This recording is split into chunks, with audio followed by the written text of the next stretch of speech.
Originally called the Devils of the Deep, the Sahuagin have been terrorizing the oceans for hundreds of years. So let's talk about them.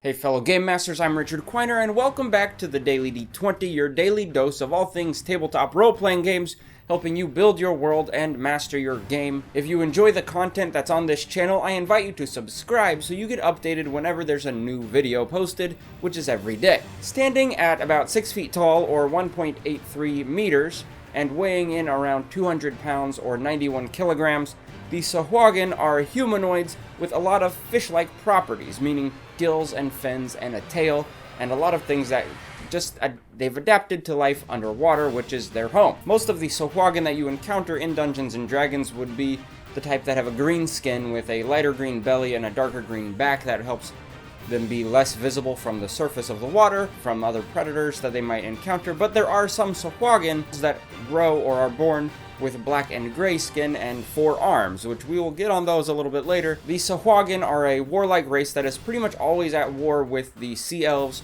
or lizard folks, or tridents, or any number of the underwater races that exist in the Dungeons & Dragons worlds.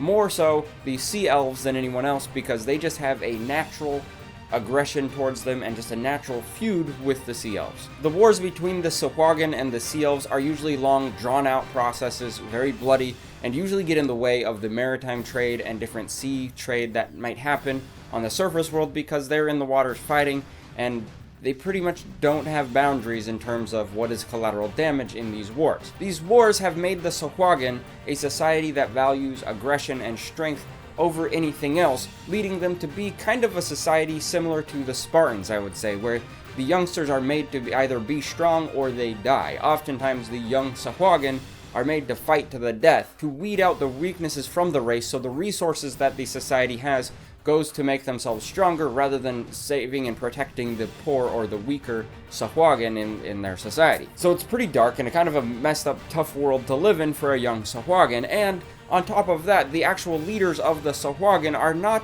your average Sahuagin. They are usually the ones that have mutated to grow 4 arms and are much larger creatures, 12 to 14 feet tall, probably weighing a lot more. They're called the Sahuagin Barons, that are just monstrous beasts, and they kind of rule society in the Sahuagin tribes. From the religious standpoint, the Sahuagin do worship a god. It is Sekola, which is a shark deity. It is a lesser deity, so it's not on the same level as a deity such as Lathander and Helm, but it is still powerful, and because of this worshipping of a shark as a god, they have formed a kinship with the sharks in the ocean, so they have a natural alliance with the sharks in their surrounding territories. In addition to just being allies, they also found that sharks make great animal companions for the Sahuagin, and they often work together on that level. They also do have a telepathic connection with sharks, so they can send and receive basic communications from the creatures. On top of that, by their very nature, Sahuagin are more prone to be driven into a frenzy if they smell blood in the water, which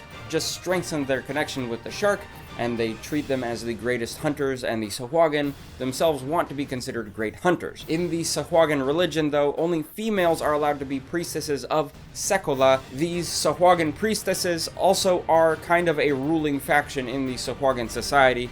They do have a much greater influence than the average Sahuagin does in terms of what is happening politically in their society. In terms of stat blocks or types of Sahuagin, you'll find there are 3 main ones, and there's one more we're just going to touch on in a little bit. But in the books, you do get the main Sahuagin, which is the normal 6 foot tall, 200 pound creature that is very violent and aggressive. But on top of that, you have the Sahuagin priestess, which is more of a spellcasting kind of a cleric Sahuagin in the monster manual. And you also get the Sahuagin baron, which is more of a barbaric creature, monstrous kind of animal that gets extra attacks due to it having 4 arms instead of just 2. But there is another type of Sahuagin that pops up on occasion, and it's kind of like an evolved Sahuagin. Due to the wars with the sea elves, an occasional Sahuagin will be born to look exactly like a sea elf. These are called the Malenti, which they are Sahuagin genetically, but they just look like sea elves. So they make great spies. As you can imagine, a